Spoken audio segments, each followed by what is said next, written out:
name is Norm Volsky, your host, and this is the Digital Health Heavyweights podcast. Thanks, Norm. It's an honor to be here, and it's been fun to work with you over the years. The Digital Health Heavyweights podcast with your host, Norm Volsky, and today we are joined by Matt Herman. Matt, welcome to the podcast. Happy to be here, Norm. Nice to see you again. Nice to see you. Joining us from St. Louis. Go Cards. Yeah, love that. I thought you're a Mets fan, but I am a Mets fan. Well, Matt, welcome to the podcast. We're thrilled to have you. For all of our listeners and viewers that don't know Matt, Matt has been a seasoned executive over the last 25 plus years in healthcare investing. He ran Ascension Ventures for many, many years. And, over 80 companies, they have invested in. He raised 5 different funds from 13 limited partners, creating a network of over 300 hospitals, generating $80 billion in revenue. So really, Ascension was a pioneer in the space, in the healthcare hospital groups investing in healthcare, and Matt was the catalyst behind that. So Matt, welcome to the show, and we would love to jump in and ask you about all your amazing experience. Looking forward to it, Norm. So Matt, I ask everyone this, what inspired you to get into healthcare with a finance background?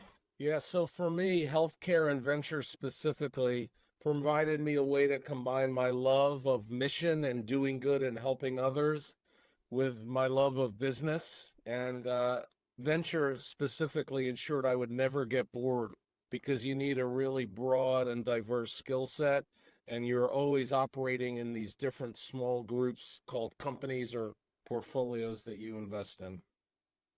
I love that. So could you start by giving us an overview of your role at Ascension Ventures and the journey that led you to where you are today? So it's a great question. So remember, if you go back to we had 9/11 and the internet bubble burst, and Ascension actually had said, we want to be innovative, and allocated $125 million. And they were smart enough to say, we need someone to turn this idea into a business. They really didn't have a team, a strategy, but they intelligently said, let's look outside. And I got a phone call from the recruiter, and what I saw was this opportunity to create a win-win-win model, which are the kinds I really like. A win for the fund to leverage a health system as a potential customer to do due diligence and get unfiltered feedback. A win for the portfolio companies by bringing the voice of the customer to the boardroom. And a win for the health systems by using us as really a filter of these external innovations to figure out which ones could help the health systems on their transformation journey. People thought I was crazy. I had never worked in a hospital system, never worked for a not-for-profit, never worked outside of New York, and I'm not Catholic.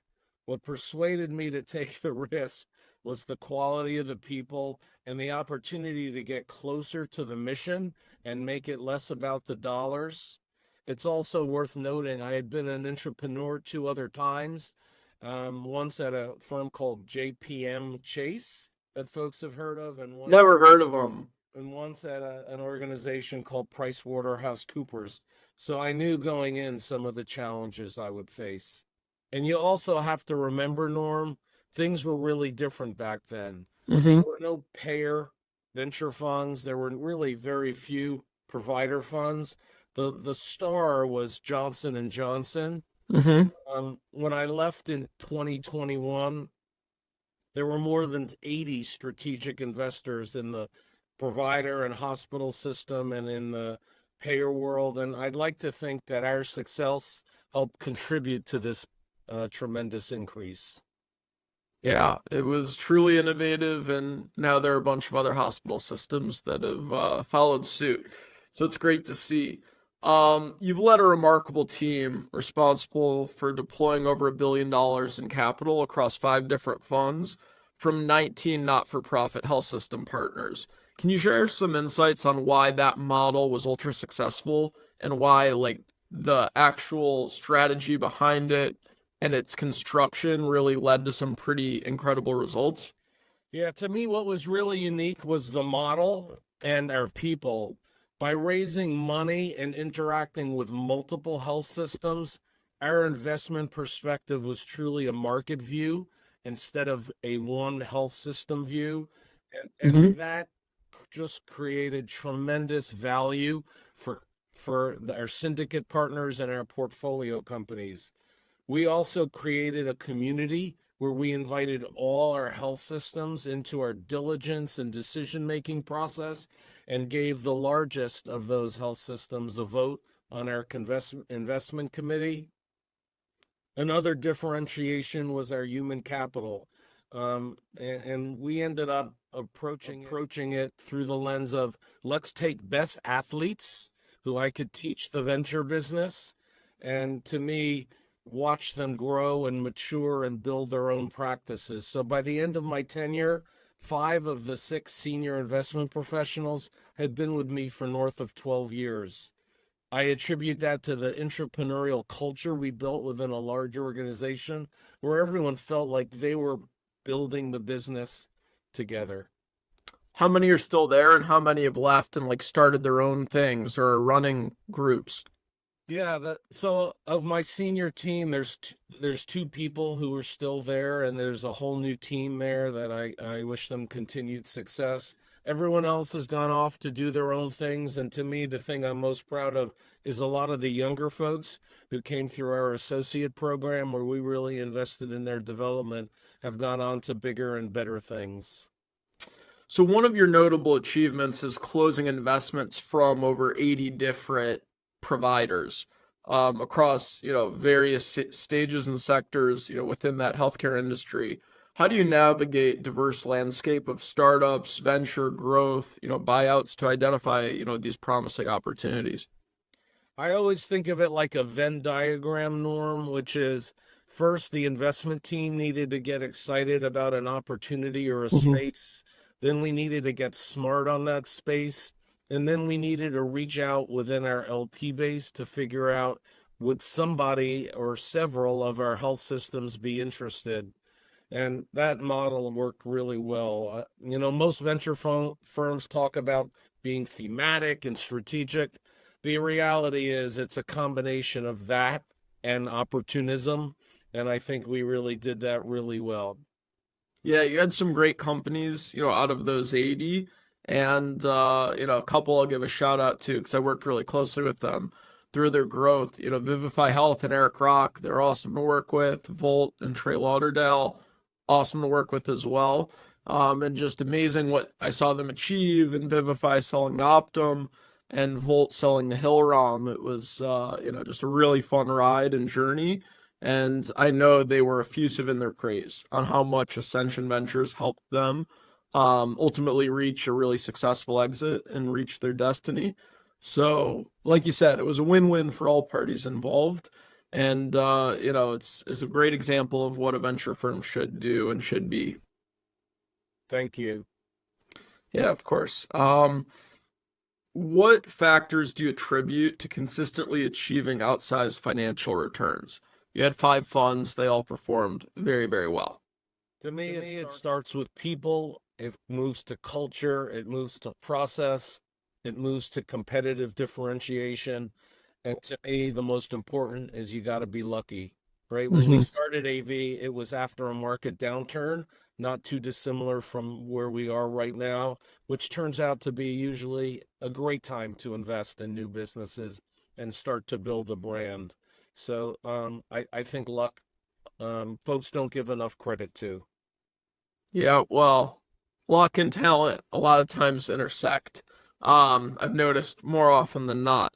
Um, you were at Ascension Ventures during the COVID-19 pandemic. How did that challenge impact the healthcare sector as a whole? And can you tell us how that impacted Fund 5 and how you and your team navigated that during that time? Yeah, so to me, we learned a lot from the experts at our parent company about how to operate and to deal with things given the infectious disease expertise. And like everyone else, we worked from home. We gave up our office space. The interesting thing for me was how we adapted to making new investments. Traditionally, a venture firm would go out and spend a day doing deep diligence, they'd break bread over dinner, they'd see how the team interacted, and we couldn't do that. And what we ended up replacing it with actually spending more time with department heads, where our senior team lead would actually go deeper with each department head. And we also supplemented that with psychometric testing to try to identify, are there any cracks in the team dynamic that we need to be aware of and manage post-investment? Was I surprised that we were able to raise a $285 million fund during COVID? The answer is a little bit, but I think we had the team, the track record, and had great success and a strong brand. So that made it a little bit easier.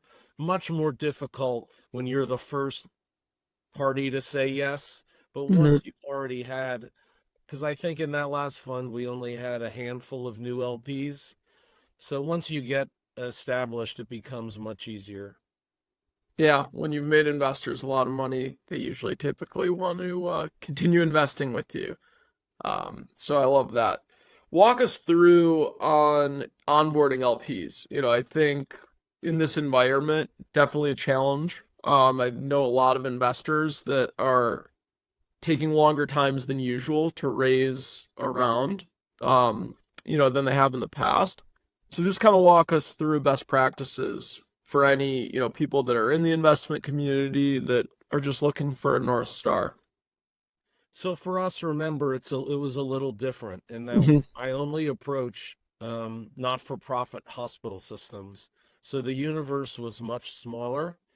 The challenges we faced were a little unique because people usually in the strategy or in the C-suite wanted them to partner with us. Mm-hmm. They saw the strategic value from being part of this community and the insights that they would have access to. But the finance people were always the challenge and the barrier. What usually happened is the CFO would refer us to their investment advisors. And if you go back, not-for-profit hospital systems in 2001 had zero allocation to alternatives. So they didn't know what to make of us. But by the end, they all had allocations to alternatives.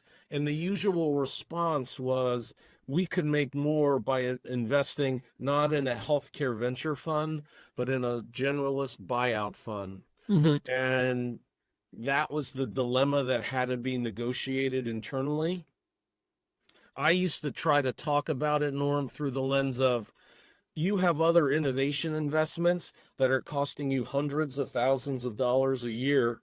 Here, the innovation investment would be zero because it's going to be paid for out of the management fee in the fund. Mm-hmm. So there's always this dance, and the most powerful, and I remember one of our health system CEOs basically pounding the table and saying, we need to do this. Our industry is changing. It almost doesn't matter what the returns are, given the dollar amount is so small relative to the overall investment endowment. It's definitely good to look at things holistically and not miss the forest from the trees. So really wise words by that hospital executive. Your efforts not only have driven financial success, but also delivered strategic value to these health systems. With over 1,000 adoptions and a mind-numbing net promoter score of 99. Never heard of one that high. Could you elaborate on how you fostered such impactful relationships and provided value beyond just capital investment? I think we took the mindset, Norm, of we're a resource for all our health system partners. We wanted to receive an inbound call of, I've got a problem. What solutions have you seen? When I started doing this over at this point 23 years ago, Yeah. health systems did not look favorably at external innovations. They usually would say that company's not going to be around or we can do it ourselves. Mhm. So we became the filter or the screener of these external innovations and collected insights because our business model was different than providing care in a hospital.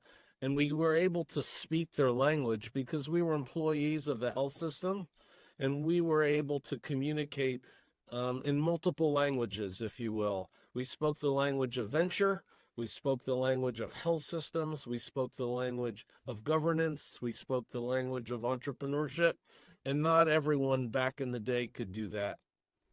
Are there any specific investments that you really look fondly back on and are just really proud of not only how the investment performed, but maybe some stories behind their growth? Yeah, so once again, this is an exercise I usually never engage in Okay. because you say no 98 times out of 100, and because venture is a lot like marriage. These are long-term relationships, and each portfolio company's a child. You Mhm. can't select one without acknowledging the other because you've got ultimate love. But I will point out one key criteria for success in a model like this is early success. Yeah. And the first company where we had early success was a company called Imagion. And I Hmm. actually have a tombstone from their CEO behind me when they went public. And it was a success along the strategic dimension and along the investment dimension. Hmm. And it was our first multi-tier or byte success. And Ascension actually became a threshold customer, an enterprise customer, which led to the company going public, which resulted in a great outcome. And the CEO, Chuck Jett, is still a friend, and he's running another service business that looks to partner with health systems today. So that's one I can talk about because it was the first when folks were still sort of unsure, is a model like this going to work? Early success is critical to creating your credibility. Yeah. Well, I'm sure all the people that were thinking you were crazy for moving your family out to St. Louis and doing this, that was like the first point at which you were like, all right, I'm on the right path. I did the right thing. We did it once. We can do it again. There are lots of twists and turns in the journey, and you just have to have confidence in the mission and confidence in your people, and things tend to work out. Do you have any stories that you can remember? Like you said, you say no 98, 99 times out of 100. Do you have any times where you said no to a founder and you look back with some what if? I wish I would have done that one. Yeah, so once again, I what I tried to do is create a learning culture at AV. Hmm. And there's some learnings you could make from not deciding to invest, but the bigger learnings are when you decide to invest and it doesn't go well. So what I tried to do is channel our learning energy into those investments that we made that didn't go well. Hmm. And the key moment is usually making that original investment where there are warning signs that we missed. So in a lot of instances, I know after an investment exited, I would try to go through my own personal introspection and try to Hmm. say, what could I learn from this? What mistakes did I make that I never want to make again? And I'd encourage our teammates to share that with each other. Yep. I have a very similar way of evaluating things on our end. Like we can look at the searches that we didn't ultimately, make the placement, but we also look intimately at the ones we did, and we're like, hey, we did a lot of things right, but like, what could we clean up for next time? That didn't go perfect. I think just being self-critical during success and during failure is just incredibly important. I know NBA and NFL coaches do very similar. Even if the team wins, doesn't mean they did everything right. If the team loses, doesn't mean they did everything wrong. It probably is somewhere in between. You got to constantly just like chase perfection and, try to, be as good as you possibly can be on a given day. So, talk to us about what you've been doing since leaving AV. I know you're in all types of projects. We've collaborated a couple times, but tell, all the listeners and viewers that don't know what you've been up to. Yeah, so I'll give you a slightly longer story. So after I left AV, I went on a personal reflection tour to figure out what I want to do next. And I concluded a few things. I concluded, Norm, number one, I'm not the retiring type. Mm-hmm. Number two, healthcare and business are my hobbies. And I love trying to help solve problems in business. Number three, I did not want to grow older and access this healthcare system because it's disjointed, it's expensive, and I feel a personal responsibility to try to fix it. I also realized that as my career progressed, it became much less about what I accomplished as Matt Herman, but what people I worked with accomplished, whether it was on my team, at our portfolio, at our LPs, and helping them realize their full potential really became my North Star. Then I combined that with the fact that the companies I invested in, I always struggled building the last mile of trust with my entrepreneurs because those CEOs always filtered what they said to me because they couldn't tell me everything because they were worried about their jobs. Mm-hmm. So what I decided to do is channel my energies into helping those constituents who have the hardest job, which is the entrepreneurs. Mm-hmm. And what I concluded is they need a personal board. They need a trusted resource, someone who's got this breadth and depth of experience that they could talk to about anything. Most venture folks don't have the time to spend in detail every week or more with their CEOs. But I've got the time. I've been in the seat. I ran an organization for 20 years. So that's how I've been spending my time, really advising, in many cases, first-time entrepreneurs, usually in digital health, but those who are solving big problems, those CEOs to from a board member or an investor, and where I feel like I can make an impact. Well, we have a lot of entrepreneurs that watch and listen to this podcast. So if you're in search of an advisor and a mentor and a friend, I couldn't recommend Matt any higher. So definitely reach out to me if you need his contact info. But he's not hard to find. He's on LinkedIn and, very accessible. The healthcare landscape is continuing to evolve. You've, been working with companies for 25 plus years and you're continuing to do so in your consulting and advisory work. What are some emerging trends or technologies that you're really bullish on? So I start at the thematic level, Norm, and I think I would maybe say there's five core themes that I'm focused on. The first is around driving profitability. The health system world where I come from as is emerging from a really low period of profitability and in many instances losing money. So the drive to profitability is job one. I think job two is workforce issues. Incumbents and large employers have usually thought that employees should feel lucky to work for them, but Mm-hmm. I think they've only learned recently that it's actually not that way, and they're starting to invest in programs to improve productivity, satisfaction, mental health, and create new programs so that their workforce is happy, engaged, and excited to wake up every day. The third theme I focus on is the movement of care from the hospitals into the home and the community, and that's just that trend is not going to slow down. Patients want it; it's lower cost, and it just makes all the sense in the world. The fourth theme I highlight is this being able to succeed in a value-based care world. Mm-hmm. I think the world is inching there slowly, probably more slowly than we thought 5 years ago, but it is a better model than the fee-for-service model that we've traditionally deployed. And the last theme I talk about, and I think it's going to become more important, is increasing consumer expectations. Mm-hmm. given the access costs as health consumers are spending more and more on healthcare, their needs need to be met in ways that they haven't been taken into account. So those are my 5 themes. I could go deeper on any of them if you'd like, but I start with the themes and then, I'm happy to talk about some of the companies or some of the areas that they're touching on. Yeah, are there any companies either you advise or you've been exposed to or you've seen that you think are solving those issues extremely well?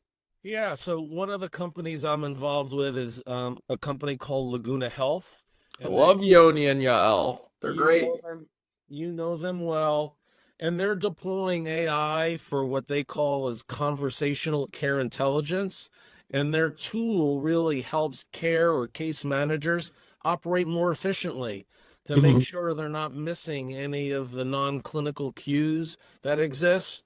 And it makes a ton of sense, and they've delivered a ton of value. I think their recent data shows a case manager or care manager is operating 29% more efficiently. As payers are struggling with MLR issues, a tool like this becomes a no-brainer. Another area of interest is health equity. Mhm. And one of the companies I'm working with is called True Light Health.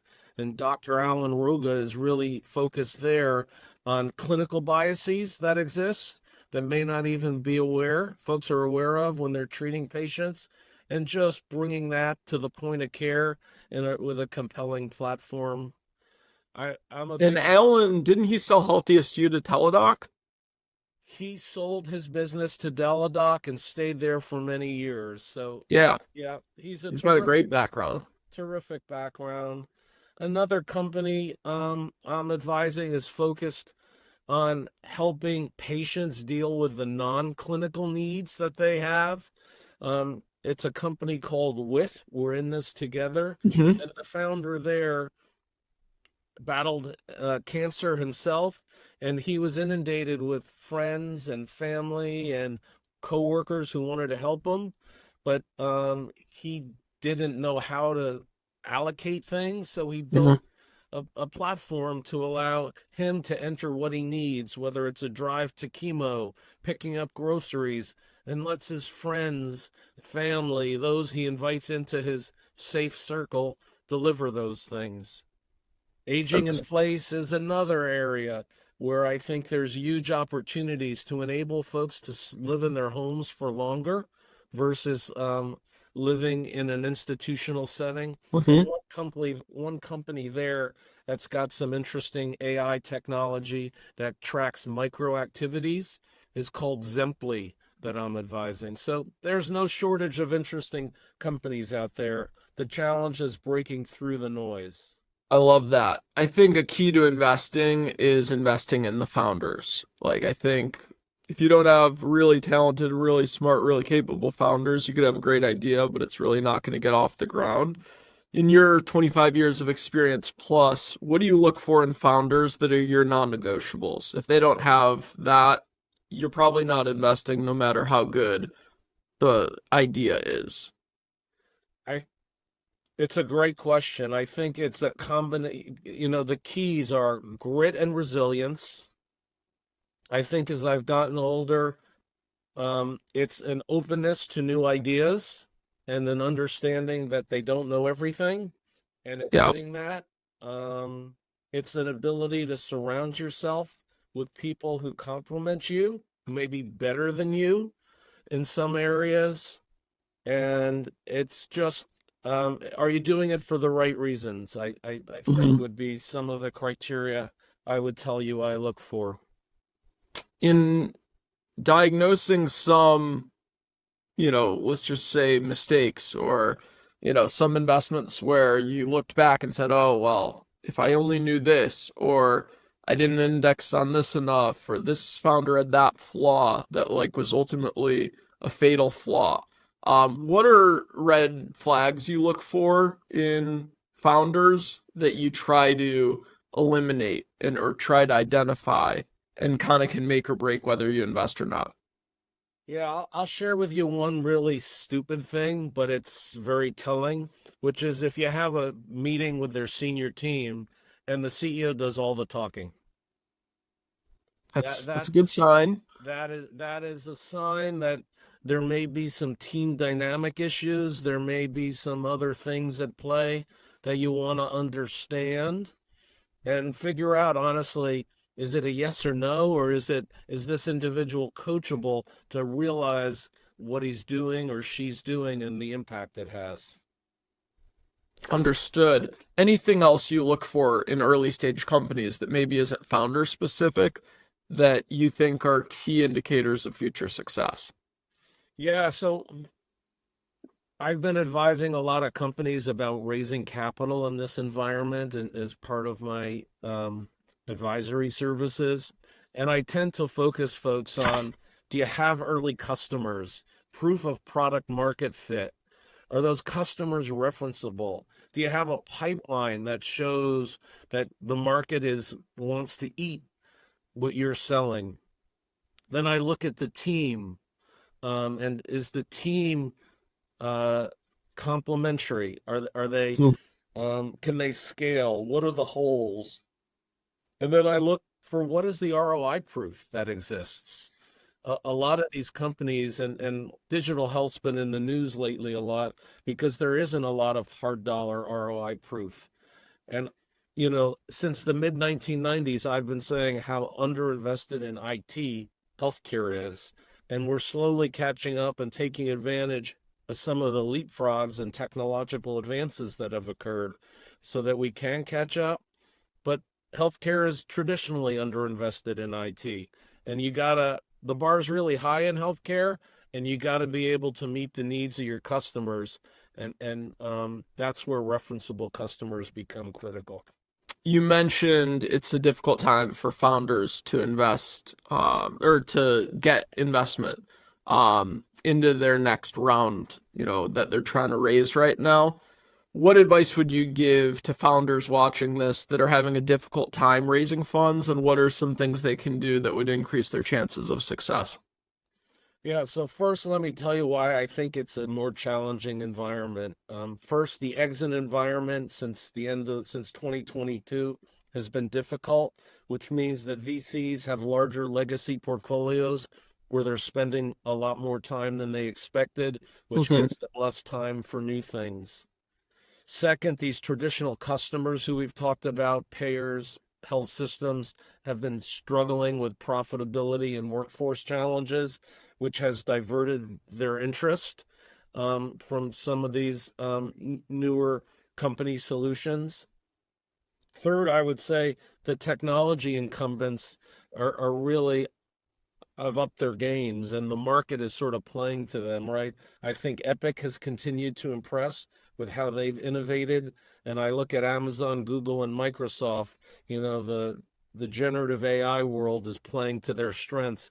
And I Mhm. think they've hired healthcare folks to become much more viable competitors and partners going forward. Fourth, because the cost to create companies has gone down, the number of companies in any segment has exploded, Yeah. which makes it much more difficult to understand and explain what's unique about what you do. And fifth, commoditization timeframes have shrunk. So Mhm. even if you've got a short window of opportunity, how long it lasts really gets called into question. And as I mentioned earlier, what I'm telling entrepreneurs to do is get that flagship early customer, build that pipeline of interested parties that would get someone like me interested. Make sure you've got your ROI proof. Make sure the product roadmap resonates and shows a growing TAM, because a lot of these companies start by solving one narrow problem, even though they have the broader vision. So the roadmap becomes really important. And then talk to me about your team and how it's going to evolve. Those are the best ways to get a venture investor interested. And similarly, where it's really hard for founders to differentiate from all the noise out there, You mentioned, 23 years ago when you were at Ascension Ventures and just starting up, you guys had a very unique value prop. You were doing something completely unique and something different and had, probably a lot of people intrigued on what you were doing. Today, there's a lot of groups that do similar things and kind of followed your lead. I would assume that's very similar with a lot of healthcare investors. Maybe 10 years ago, some groups were like the only ones doing it. Now there are dozens, if not hundreds, of firms that say, hey, we do healthcare investing, we do healthcare investing only. How do you think venture firms are going to set themselves up to succeed and differentiate themselves from competition and really stand apart and get outsized returns compared to their competition? We've talked about this at length, but I'd love for you to share it with our audience.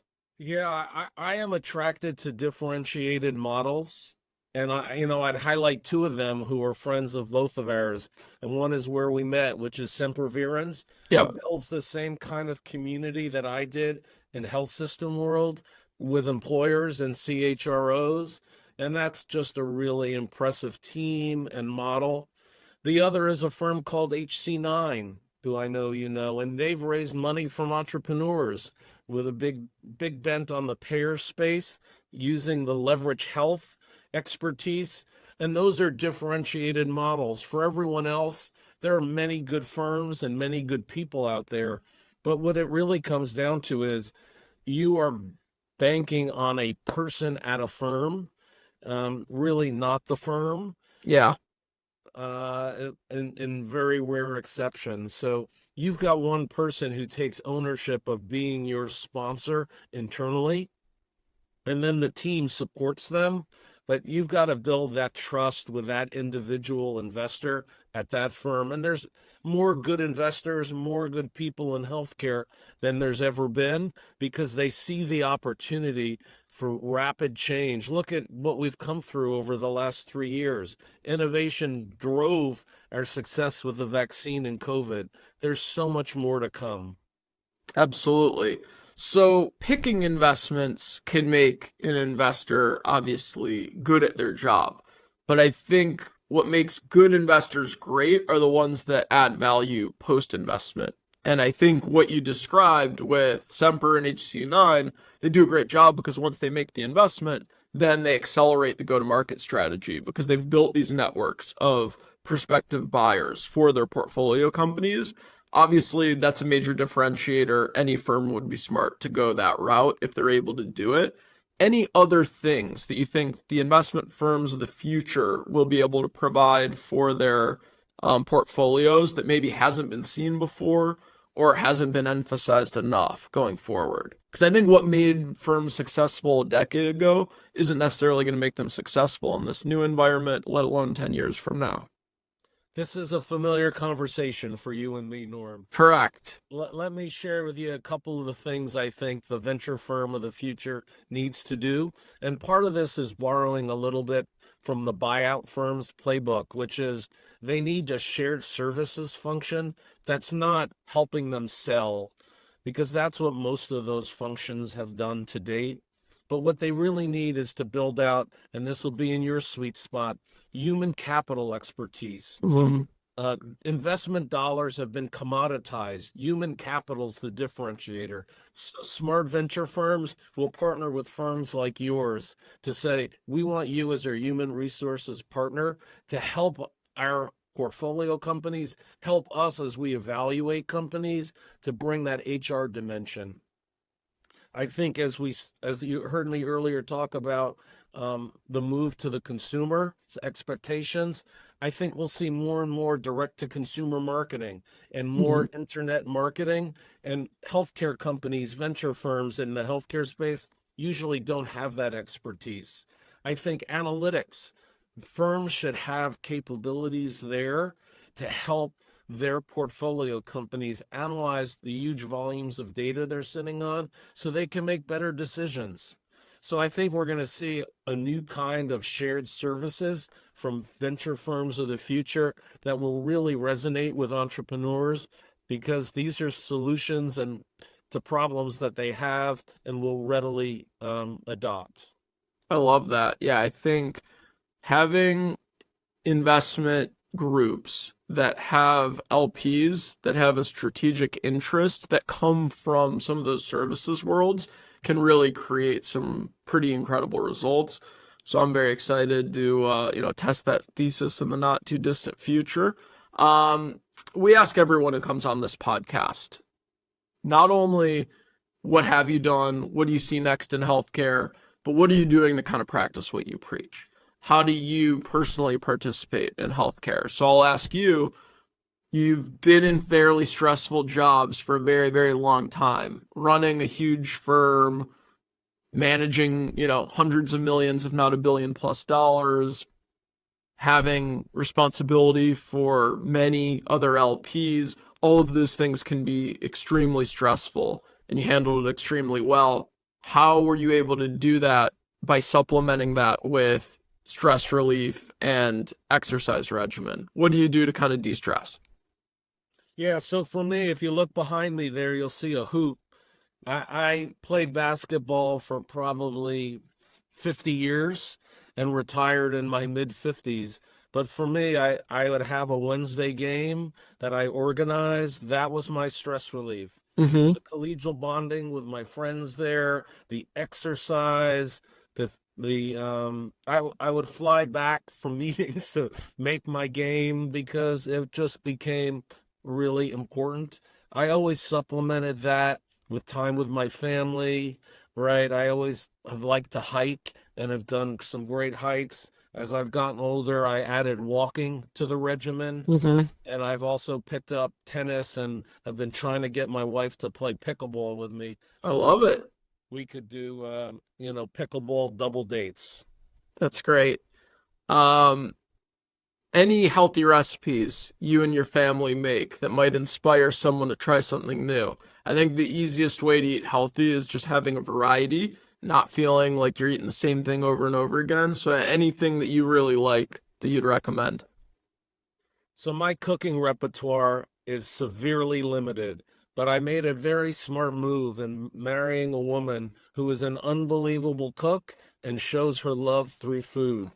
So lately, our favorite thing is we've gotten a spit for our barbecue, and she rotisseries chickens with a great dry rub. Wow. I really enjoy. And what I would tell you, Norm, next time you're in St. Louis, come on over. We'll have you for dinner. All right. I can't wait. I haven't been to St. Louis ever, but I hear good things. My mom's been there for business a couple times recently, and she raves about it. So sounds like really, really Cleveland. great. It's a lot like Cleveland. Very good. It's not the big city like New York where you're from, but us Midwestern cities, we do get by. Well, again, Matt, thank you for joining us on the Digital Health Heavyweights podcast. These insights were great. I really think our viewers and listeners are going to love your perspective. Again, if you're a founder that is looking for advice and looking for a mentor, couldn't find anyone better than Matt. So please reach out. And again, thank you for joining the Digital Health Heavyweights podcast. And we'll see you again. Thank you for joining. Please like, comment, and subscribe below if you enjoyed it.